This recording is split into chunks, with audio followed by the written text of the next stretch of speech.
TV CF, 라디오 CM, 선거 홍보 영상, 기업 홍보 및 기록 영화를 전문으로 기획, 촬영하여 제작하는 산여울 기획은 1등 제품을 2등 가격으로 공급합니다.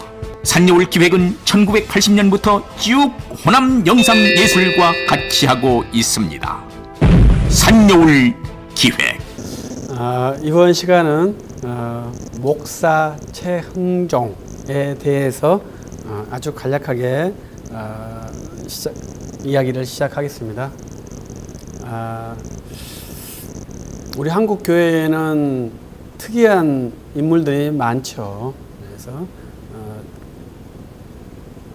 우리 처음 선교사님이었던 이기풍 목사님이나 이런 분들이 상당히 특이한 전력을 갖고 있습니다.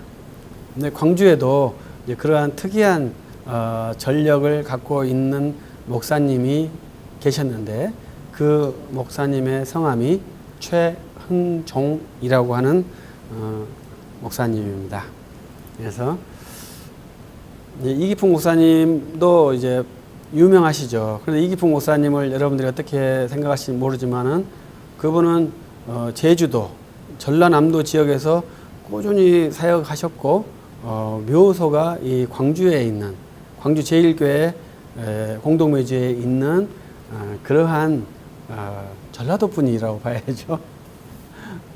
옛날에 이제 그 당시 100년 전에 우리 대한민국의 모습을 보면 이 전라도에도 위쪽 지방에서 많이 내려와서 이렇게 사역을 하시고 그랬습니다. 그래서 지방 간의 교통이 지금보다 훨씬 더 자유로웠던 것 같아요. 광주에서 사역했던 분들이 광주 사람들이 아니라 외지에서 온 사역자들이 많이 있었습니다. 그런데 이제 이 최흥종 목사님은 광주 사람이고 광주에서 사역하시고 광주에 돌아가신 그러한 분이에요. 그래도 이제 최흥종 목사님은 이제 시베리아 선교를 2회 나가셨고 제주도 모슬포에서 사역을 하셨어요. 광주를 떠나서 사역을 하시기도 하셨지만 대부분은 광주에서 활동하신 그러한 목사님입니다. 그래서 여러분들이 한번 이름을 기억해 주시길 바랍니다. 목사 최흥종. 목사 최흥종은 잘 기억하지 못할 수도 있는데 오방 최흥종 하면 좀 더 아는 분들이 있을 수 있습니다. 그래서 광주에는 오방길이 있을 정도로 상당히 유명하신 분입니다. 그래서 YMCA, 광주 YMCA를 주도적으로 창립하신 분이어서 이 광주 YMCA에서 중심적으로 그 활동을 해서 봉소운동 쪽, 오방 선생님, 최흥종 목사님이 계셨던 그쪽에 이제 기념 도로 이름을 오방로라고 제정까지 한 그러한 광주에서 상당히 유력하고 또 우리 한국 교회, 세계 교회가 알면 매우 유익한 그러한 그리스도인이고 교회 사역자라고 생각을 합니다. 이제 최흥종 목사님은 이제 우리가 쉽게 이해할 때 도인이다. 그 다음에 한센인의 아버지다. 옛날에는 문둥이의 아버지라고 그랬다고 봐야죠. 나병인의 아버지, 한센인의 아버지 이렇게 하고 거린의 아버지 이렇게 그리고 그 다음에 그분은 농업운동도 하셨고요. 그 다음에 교육운동, 의료운동 모든 부분들을 다 하셨고 또 교회 활동, 광주중앙교회 초대 목사님, 광주 제1교회 목사님, 모슬포교회, 제주 모슬포교회 선교사, 시베리아 선교사 이러한 일을 하셨고요. 1919년에는 3.1운동 이런 운동도 하셨고요. 그래서 우리 근현대사에서 최흥종이라는 이름이 굉장히 중요하고 큰 이름입니다. 그럼에도 이제 광주에 계신 분들이 상대적으로 많이 모르신 것 같고 이제 기장 측 YMCA 쪽으로 그분의 사역을 계승하는 면이 있더라고요. 근데 정작 광주 중앙교회는 잘 모르는 것 같고 광주 제1교회는 연구소가 있기 때문에 교회사 연구소에서 광주 제1교회의 초기 연구와 그 위인들의 연구를 계속 하고 있기 때문에 어느 정도 일정 부분 알고 있다고 생각을 합니다. 근데 제가 이 최흥종을 오방이 아닌 목사로 소개를 해드렸죠. 그래서 목사로 이해할 수 있도록 여러분들에게 제시를 해주는 겁니다. 그러니까 100년 전이지 않겠습니까? 1904년에 광주에 선교사가 들어와서 양림동에서 터를 잡고 1904년 12월 25일에 첫 예배를 드리는 것을 이제 우리 광주교회의 원점으로 잡고 있는 분도 있습니다. 근데 이제 1901년에 송정중앙교회, 송정제일교회 모태인 송정교회가 있었고요. 1899년에 삼도에 그때는 나주군 삼도리에 삼도교회가 있었습니다. 그러나 이제 선교사가 본격적으로 선교 스테이션을 양림동에 세웠던 1904년 12월 25일을 이제 광주교회의 시작으로 기본으로 세우고 역사를 정리하고 있죠. 그때 이제 최흥종이라는 광주 사람이 예배를 했고 거기서부터 이제 그리스도인의 시작으로 보고 있습니다. 그래서 그분이 세례를 받고 교회의 첫 번째 장로가 되고 그 교회가 이제 광주 제1교회가 되겠죠. 그 당시에는 금정교회, 북문안교회 이런 식의 이름을 갖고 있었습니다.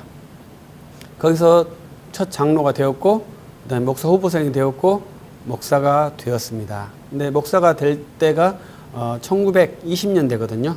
1919년은 3.1 운동이죠. 그때 또 전도사 신분이지만 광주 대표로 참가도 하셨어요. 그래서 그로 인해서 옥고도 치르셨습니다. 그래서 독립 유공자예요. 최흥종 목사님은.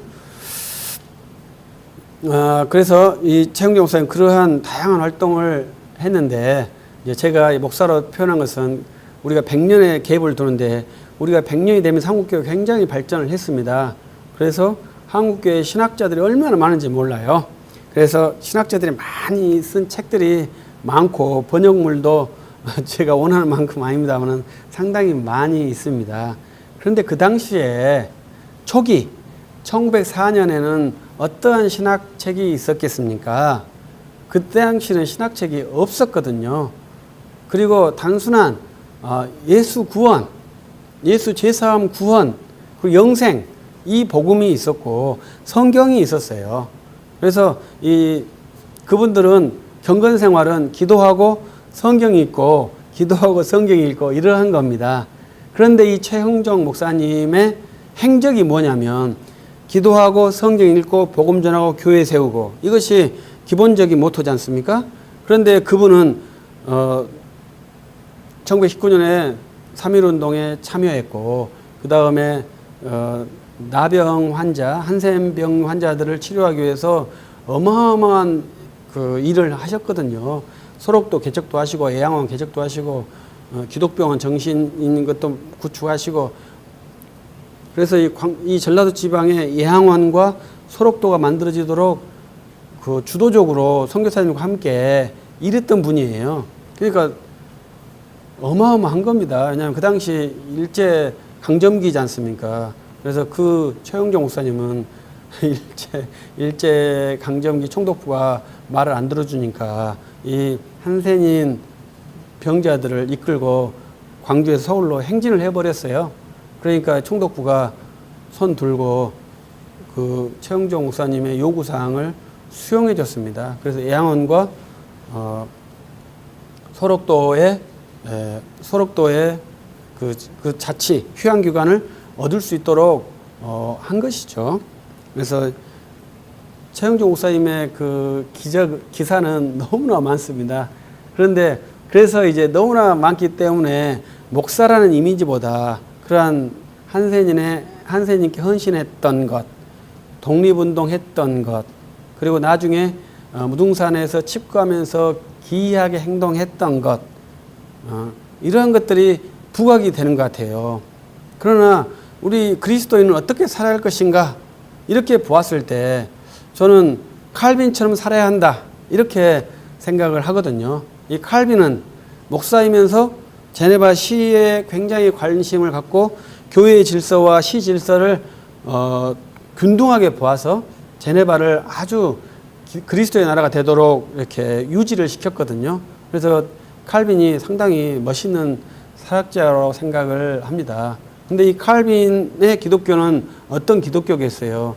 2000년에 기독교의 역사가 다 누적된 그러한 역사지 않습니까? 그래서 칼빈은 기독교 서적들을 완전히 암기할 정도의 탁월한 천재력이 있는 사람이에요. 그런데 최흥종이 있었던 1904년, 1920년대 때 우리 한국 교회에는 어떠한 신학책이 있었겠습니까? 신학책이 없었다 이 말이죠. 그런데 이 복음이 뭡니까? 복음은 하나님 사랑과 이웃 사랑이잖아요. 근데 이 이웃 사랑을 실천한 것이 최흥종이 너무 큰 거예요. 그러니까 이웃 사랑으로 포커스를 맞춰서 그분이 오방을 선언하는 것과 맞춰서 그렇게 해석을 해버린 것 같더라고요. 그러나 복음의 사람은 그렇게 살아야 된다. 하나님을 사랑하는 것과 이웃을 사랑하는 것, 하나님의 질서와 세상의 질서, 이 두 개를 완전히 형성해야 된다. 이것이 크리스천의 기본적인 마인드여야 한다는 거죠. 그래서 최흥종은 그러한 일을 해낸 사역자입니다. 그래서 아주 멋있는 사역자다 이렇게 생각하고, 그러니까 최흥종이라는 사역자는 신학책이 없이 성경책만 부단히 읽어서 이런 일을 했지 않습니까? 칼빈이라는 사역자는 성경책과 신학을 부단히 읽으면서 일을 했지 않습니까? 똑같다 이거죠. 결국은 복음은 같이 역사하는 거죠. 하나님을 사랑하는 것과 이웃을 사랑하는 것이 같이 역사하는 거예요. 그래서 그 방법이 약간 다르죠. 왜냐하면 사회의 기반이 다르고 지식 체계가 다르기 때문에. 그래서 최흥종 목사는 그 당시에 할 수 있는 자기 방식을 동원해서 이웃사랑을 실천한 것이죠. 그것이 최흥종 목사님의 아주 큰 특징이고, 두 번째로 큰 특징은 이분이 1935년에 이제 오방을 선언하시거든요. 그래서 기이한 행동을 여러 가지 하시는데 정관 절제 수술을 하십니다. 우리말로 하면 정관 절제 수술이죠. 그래서 더 이상 오방 중 하나는 성관계에 대한 금욕이에요. 금지를 선언하셔요. 그래서 가족과 이탈을 해버려서 가족관계에 좋지 않는 그러한 결과를 가져오기도 합니다. 그러나 이제 그러한 행적은 그 당시 약간 과단성 있는 행동이기 때문에 지금으로는 이해하기가 쉽지 않습니다. 그 당시에도 이해하기 쉽지는 않았을 거라 생각을 해요. 그리고 그분이 그럼에도 불구하고 계속 복음을 사역했고 교회를 계속 만드는 것은 잘 기억해 줘야 됩니다. 그래서 그리고 그분이 만났던 사람들이 이제 우리 전라도 지방의 유명한 신비주의자들이에요. 그리고 함석헌 선생들 이런 분들을 만났고요. 그래서 오방 선생이 신비주의자인가 이렇게 생각을 하시는 분들이 있더라고요. 산에서 기거했기 때문에 신비주의자다 이렇게 생각할 수도 있겠죠. 혼자 세상을 등졌기 때문에 신비주의자다 이렇게 생각할 수도 있겠죠. 그러나 그렇지는 않다고 생각을 합니다. 저는. 왜냐하면 그 당시의 행동의 제한성, 자기를 표현할 수 있는 방법, 그 자기의 능력 이런 것에 의한 최선의 표현이라고 생각을 하고, 저는 이제 보수적인 기독교 장로교의 목사인데 이 보수적인 장로교 목사이기 때문에 신비주의 있는 사상가를 만나지 말아야 되느냐, 스님들과 만나서 이야기를 하지 말아야 되느냐 이렇게 생각하고 질문하면 되겠죠. 왜 만나지 않아야 되겠습니까? 내가 밀리니까 못 만나는 것 아니겠습니까? 그러나 최흥종 목사님은 그분들을 다 포용하고 그분들을 오히려 돌봐주고 인도해 준 사역자예요. 그렇기 때문에 정말로 놀라운 거죠. 함석헌 선생이 그분에게 와서 배움을 가지고 교분을 가졌다는 거죠. 다른 이연필 선생님도 그분에게 배움을 갖고 도움을 받았다는 거죠. 배움과 도움을 줄 수 있는 것은 좋지 않겠습니까? 그런 목사님이셨다는 거죠. 그걸 할 수 있다면 얼마나 좋겠습니까? 제가 미흡하니까 그러겠습니다만은 스님께서 저에게 와서 어떤 삶의 지혜를 배우려 온다면 제가 제 종교가 불교로 전환되는 겁니까? 그럴 수는 없는 거잖아요. 근데 최영종 목사님은 그러한 그 스님들이나 함석관 선생님이나 이연필 선생님이나 이러한 분들이 다 그분들과 함께 교분을 가졌다는 것이죠.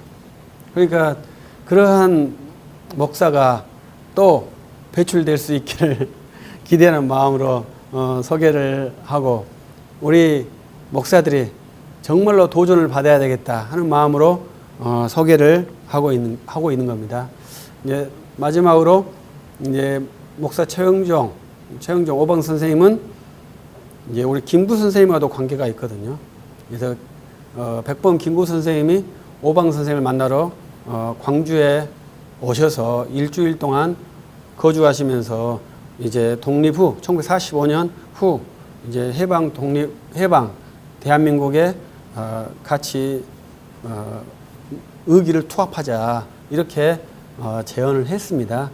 그런데 이제 우리 오방 스님께서는 목사로서 그것을 거절하시고 오직 성경과 기도의 삶으로 생을 마감하신 분이거든요. 그 좋은 나이에 그 세상에 엄청난 자리지 않습니까? 그런데 그 오방에 그것을 계속 유지하면서 그 정신을 유지하면서 그 세상의 명예의 자리를 기꺼이 거부하셨더라고요. 그것은 정말로 쉽지 않은 결정이라고 생각하거든요. 그러한 능력이 있는 것도 대단한 것이고 그 능력이 있음에도 그 능력을 부인하고 그 무등산 움막에서 계속 살 수 있다는 것도 대단한 것이거든요. 그래서 그분의 삶의 모습을 보면 저의 모습을 반추해 봐서 너무나 부끄럽다 이러한 생각을 하고 이제 광주에 있는 목사님들이나 대한민국에 있는 목사님들이 그러한 목사의 정말로 파워풀하고 자기 부정이 강한 그러한 삶을 살아낸다면 멋있는 기독교가 될 거라고 생각을 합니다. 마지막으로 또 하나 들은다면 이제 우리가 이제 최영종 목사님 그런 부분이 안 나타나서 그렇습니다. 신사참배의 주도적인 분이 이제 주기철 목사님이라고 설명을 하죠. 최덕성 박사님은 이제 고신파 한상동 목사님이시다. 이렇게도 주장도 합니다. 왜냐하면 한상동 목사님은 조직적으로 신사참배 거부 운동을 주도하셨다 이렇게 평가하고 주기철 목사님은 그냥 자기의 신앙의 양심에 따라서 신사참배를 거부하신 것이다 이렇게 비교를 합니다. 최영종 목사님도 신사참배를 거부하신 분이거든요. 그래서 저는 거절했다고 생각합니다. 1935년이 일제가 대한민국 이 조선의 강점기에 신사참배를 아주 강하게 주장해요. 그래서 제일 처음에 로마 카톨릭이 인정하고 감리교가 인정하고 장로교가 인정하죠. 그래서 결국은 38년에 신사참배를 수용하고 모든 종교들이 신사참배를 국가정교로 나중엔 결국 장감 기독교가 합병되는 그러한 수준까지 전락하게 되는데 그때 이 최영종 목사님은 교회를 부정하고 무등산으로 직거를 하시는 것이죠. 그래서 신사참배 방식이 네 가지인 거죠. 이제 박정영 박사님 같은 분은 만주로 이렇게 망명을 하셨고, 그 다음에 주기철 목사님은 적극적으로 거부하시면서 감옥에 투옥되셔서 순교하셨고, 한상도 목사님은 적극적으로 반대하면서 조직적으로 반대하신 분이고, 최영종 목사님은 자기의 생활 근거를 끊어버리고 무등산으로 직거를 하셔버리는 방식으로 신사참배를 거부하셨더라고요. 그래서 신사참배의 거부하는 패턴이 4가지였다. 그리고 최영종 목사님도 신사참배를 거부하는 형태로 자기를 부정하는 그러한 오방을 선언하셨다. 이렇게 한번 이해를 하고 있습니다. 여러분들께서도 목사 최영종, 오방 최영종에 대해서 관심을 갖고 더 많이 찾아주시면 감사하겠습니다. 감사합니다. TV CF, 라디오 CM, 선거 홍보 영상, 기업 홍보 및 기록 영화를 전문으로 기획, 촬영하여 제작하는 산여울 기획은 1등 제품을 2등 가격으로 공급합니다. 산여울 기획은 1980년부터 쭉 호남 영상 예술과 같이 하고 있습니다. 산여울 기획.